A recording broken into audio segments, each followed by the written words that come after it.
আসসালামু আলাইকুম। ফুরফুরা বার্তা মিডিয়া অনেক আগেই আমার সঙ্গে একটু যোগাযোগ করেছিলেন যে আপনার কিছু বলতে হবে। এটা আমাদের একটা ইসলামিক চ্যানেল এবং সামাজিক সবকিছুই থাকবে, মূলত ইসলামী, এটা আমাদের লক্ষ্য।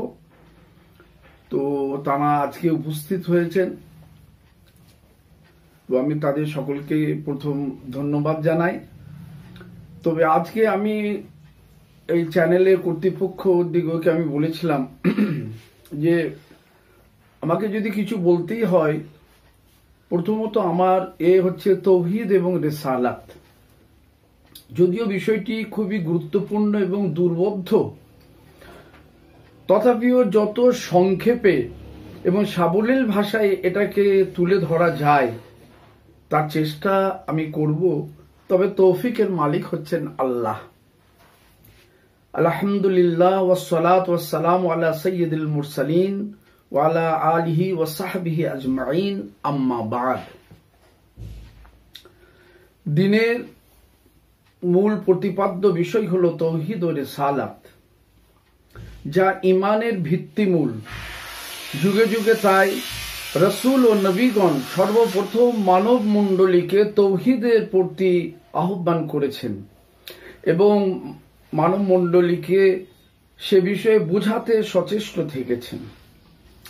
এক কথায় তৌহিদ অর্থ মহান প্রভু আল্লাহ তাআলার একত্ববাদে বিশ্বাস, যিনি সমূহ জগতের মালিক, বিধাতা ও সর্বনিয়ন্তা। তৌহিদ মূলত তিন প্রকার: তৌহিদ ফিল জাত, তৌহিদ ফিল সিফাত, তৌহিদ ফিল ইবাদত। মহাগ্রন্থ কোরআনের মৌলিক আলোচ্য বিষয়গুলির মধ্যে তৌহিদ ও রিসালাত ও আখিরাতের বিষয়টি হলো প্রধান, যা মুশরিক, ইহুদি, নাসারা, মুনাফিক এই চারটি দলকে লক্ষ্য করে মূলত আলোচিত হয়েছে। কোরআনের প্রায় ছত্রে ছত্রে তৌহিদের ঘোষণা বিদ্যমান। তৌহিদ ফি জাত বা সত্তাগত একত্ববাদের বিশ্লেষণে সূরা ইখলাসের বিষয় বিশেষ উল্লেখের দাবি রাখে। আল্লাহ পাক ইরশাদ করেন, কুল হুয়াল্লাহু আহাদ, আল্লাহুস সামাদ, লাম ইয়ালিদ ওয়া লাম ইউলাদ ওয়া লাম ইয়াকুল লাহু কুফুয়ান আহাদ। নবী, আপনি বলুন, আল্লাহ এক, অদ্বিতীয়। আল্লাহ হলেন অমুখাপেক্ষী, তিনি কারো জনক নন এবং তিনি কারো জাত নন, কেউ তার সমকক্ষ নন। এই সূরাতে তাৎপর্যপূর্ণ একটি শব্দ হলো আহাদ, যা কেবলমাত্র আল্লাহ পাকের ক্ষেত্রেই ব্যবহার করা হয়ে থাকে, যার অর্থ একক, অদ্বিতীয়, যার কোনো দ্বিতীয় হয় না। কেউ হয়তো বলতে পারেন সূর্য, চন্দ্র, মাতা, পিতা এমন কিছু আছেন যার দ্বিতীয় নাই। এই সমস্ত উত্তর হলো ওই সমস্ত হলো সৃষ্টি, যার নেই নিজস্ব স্বকীয়তা। তাছাড়া এসবের হ্রাস, বৃদ্ধি, লয়, ক্ষয়, মৃত্যু, ধ্বংস রয়েছে। আল্লাহ পাক এমন একক সত্তা, যিনি এসব থেকে পবিত্র, মুক্ত, অনাদি, অনন্ত, অবিনশ্বর। কোরআনের ঘোষণা, লাইসা কামিসলিহি শাইউন, তার নেই কোনো রূপ সাদৃশ্য, আর না তিনি কোনো কিছুর সাদৃশ্য। স্থান ও সময় কালের মধ্যে তিনি সীমাবদ্ধ নন। যখন সময়, কাল, স্থান কিছুই ছিল না, তখনও তিনি মহান প্রভু বিদ্যমান ছিলেন। এসব কিছু হলো তাঁরই সৃষ্টি। যদি সময়, কাল, স্থানের মধ্যে আল্লাহকে সীমাবদ্ধ মনে করা হয়, তাহলে তার আকৃতি ও অবয়বকেও স্বীকার করে নিতে হয়, যেমনটি বেদাতি ও ওয়াহাবিগণের বিশ্বাস। অতীতে হাসাবিয়া বা মুজাসসামাদের বিশ্বাস ছিল। এমন বিশ্বাস কতটা সঠিক তা নিয়ে কোনো এক পর্বে আলোচনার আশা থাকলো। প্রশ্ন হলো, আল্লাহ তাআলা তাহলে কি নিরাকার? না, নিরাকার কিংবা সাকার দুয়ের কোনো একটিও আল্লাহর জাত বা সত্তার ক্ষেত্রে প্রযোজ্য নয়, কারণ নিরাকার ও সাকার উভয় শ্রেণীর সমূহের তিনি স্রষ্টা। সুতরাং স্রষ্টা কোনো যুক্তিতে সৃষ্টি সাদৃশ্য হওয়া সম্ভব নয়। আল্লাহ পাক হলেন এক নিরূপম সত্তা, যার কোনো উপমা নাই। তার জাত বা সত্তাগত পরিচয় মানুষের সসীম জ্ঞানের অনেক ঊর্ধ্বে, যে কারণে আল্লাহ পাকের জাত বা সত্তা নিয়ে চিন্তা ফিকির করতে হাদিসে নিষেধ করাও হয়েছে, কারণ এতে হতভম্বতা ছাড়া ফল কিছুই পাওয়া যায় না। কোরআনের ইরশাদ ওয়াল আউয়াল ওয়াল আখির, তিনিই প্রথম এবং তিনিই শেষ। এই মর্মকে মুসলিম শরীফের হাদিসে এইভাবে বর্ণনা করা হয়েছে, আল্লাহুম্মা আনতাল আউয়াল ওয়া লাইসা ক্বাবলাকা শাইউন ওয়া আনতাল আখির লাইসা বা'দাকা শাইউন। আয় আল্লাহ, আপনি হচ্ছেন প্রথম, আপনার আগে কেউ নাই, কোনো বস্তু নাই, এবং আপনিই হচ্ছেন শেষ, আপনার পরে কোনো কিছু নাই। এই বিষয়টিকে ইমাম তাহাবি আকিদাতুত তাহাবি গ্রন্থে তার ভাষায় বর্ণনা করেছেন, কদিমুন বিলা ইবতিদাইন দাইমুন বিলা ইনতিহাইন, এমন অনাদি যার নেই শুরু, আর এমন চিরন্তন চিরস্থায়ী অনন্ত যার নেই শেষ। কোরআনের ইরশাদ, কুল্লু শাইইন হালিকুন ইল্লা ওয়াজহাহু, ওয়াজহাহু দ্বারা মহান আল্লাহর সত্তাকে বোঝানো হয়েছে, অর্থাৎ আল্লাহ তাআলার সত্তা ব্যতীত সবকিছুই ধ্বংসশীল, যা ধ্বংস হবেই। যে সালাফি বা ওয়াহাবি ওলামাগণ আল্লাহ পাককে আরশের উপর সমাসীন বলে আকীদা বা বিশ্বাস রাখেন, তাদের কাছে প্রশ্ন, আরশ যখন থাকবে না তখন আল্লাহর স্থান কোথায় হবে?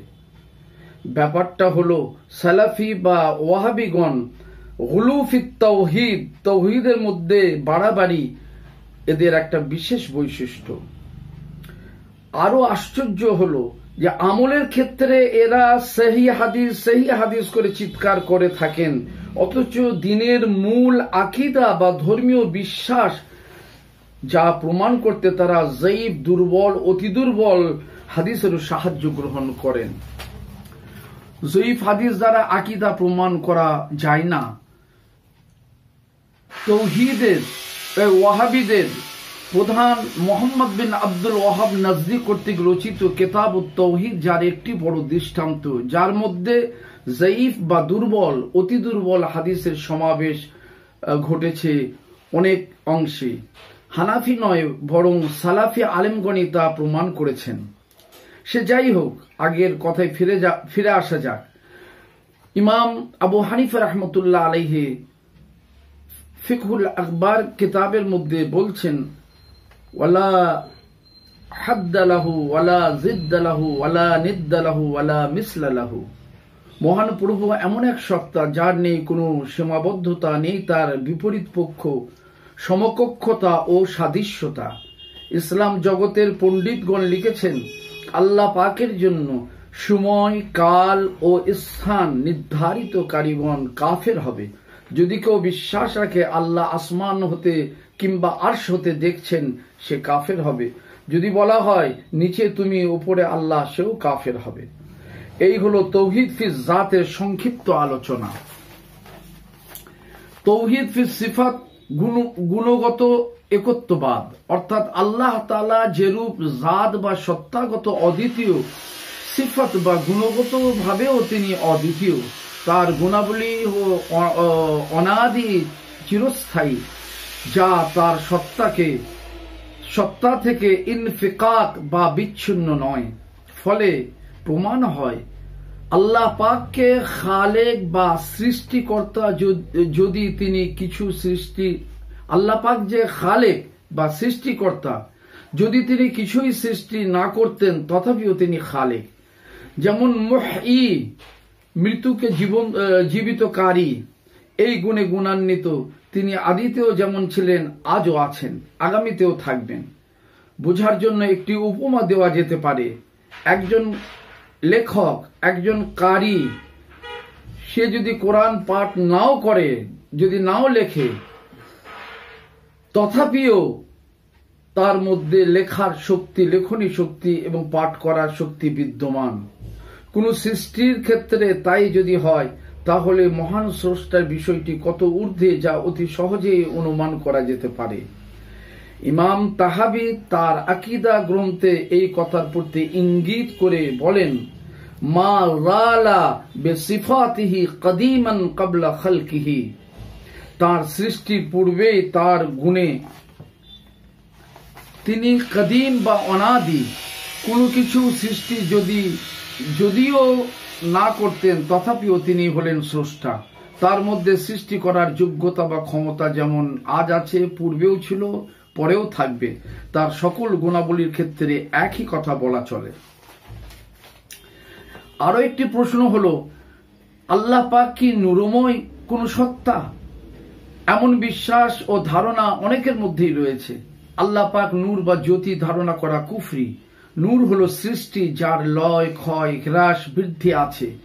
ইমাম ফখরুদ্দিন রাজি, ইমাম বাইহাকি ও ইমাম নবাবী প্রমুখ সহ ইসলাম জগতের বিদগ্ধ পণ্ডিতগণ মনে করেন মহান সত্তা আল্লাহ পাক আল্লাহ তাআলাকে আলো ও অন্ধকারের সৃষ্টিকর্তা। ফলে আলোকময় হওয়া আল্লাহর জন্য অসম্ভব, তা না হলে তাকে পার্থিব বস্তু তুল্য হতে হয়। তাছাড়া আলোর বিপরীত হলো আঁধার। আল্লাহ পাকের কোনো বিপরীত সত্তা নাই। আলো এলে আঁধার বিদায় নেয়, যা আল্লাহ পাকের বিষয়ে এটি সম্ভব নয়। কোরআনে বলা হয়েছে আল্লাহ পাক আসমান ও জমিনের নূর। এর অর্থ হলো নূর প্রদানকারী বা হেদায়েতকারী। সমগ্র সৃষ্টিকুলের একমাত্র স্রষ্টা, অন্নদাতা, রক্ষাকর্তা, পালনকর্তা, ত্রাণকর্তা, মৃত্যুদাতা, জীবিত কারী এবং মহাজ্ঞানী প্রভৃতি গুণসমূহে গুণান্বিত। তার সমস্ত গুণ হল অবিনশ্বর, চিরস্থায়ী। সত্তাগতভাবে তিনি যেমন অদ্বিতীয়, গুণগত দিক থেকেও তিনি এক অদ্বিতীয়। এমন বিশ্বাস রাখাকে বলা হয় তাওহীদ ফিস সিফাত। মহান প্রভু আল্লাহ ছাড়া দ্বিতীয় কোনো উপাস্য নাই। সকল প্রকার ইবাদত বা দাসত্ব, উপাসনা, আরাধনার যোগ্য একমাত্র তিনি। এইরূপ বিশ্বাস রাখাকে বলা হয় তাওহীদ ফিল ইবাদত। ইমানের মূল বিষয় হলো তাওহীদ। যারা আমরা তাওহীদ বা আল্লাহর একত্ববাদে বিশ্বাসী, তাদের জন্য আরো যে সকল বিষয়গুলির প্রতি বিশ্বাস রাখতে হয় সেগুলি যথাক্রমে আল্লাহ পাকের ফেরেশতাকুলের প্রতি বিশ্বাস, তার প্রেরিত নবী রসুলগণের প্রতি বিশ্বাস, মানব জাতিকে পথ দেখাতে আল্লাহর পক্ষ থেকে যে সকল কিতাব, নবী ও রসুলের উপরে অবতীর্ণ হয়েছিল তার প্রতি বিশ্বাস, তাকদীর বা ভাগ্যের ভালো মন্দের প্রতি বিশ্বাস যা আল্লাহর মাশিয়াতের অন্তর্ভুক্ত, কবরে সওয়াল জবাবের প্রতি বিশ্বাস, কিয়ামতের পুনরুত্থানের প্রতি বিশ্বাস। আল্লাহর একত্ববাদের ক্ষেত্রে যারা অংশীদারে বিশ্বাসী তাদের বলা হয় মুশরিক। আল্লাহর একত্ববাদ সম্পর্কে অতীতের মুশরিকদের বিশ্বাস কেমন ছিল হযরত শাহ ওলিউল্লাহ মুহাদ্দিস দেহলভী রাহমাতুল্লাহ আলাইহি যেভাবে উল্লেখ করেছেন তা দ্বিতীয় পর্বে আলোচনার আশা রেখে এবং আপনাদের সকলকে আমার আন্তরিক শুভেচ্ছা জানিয়ে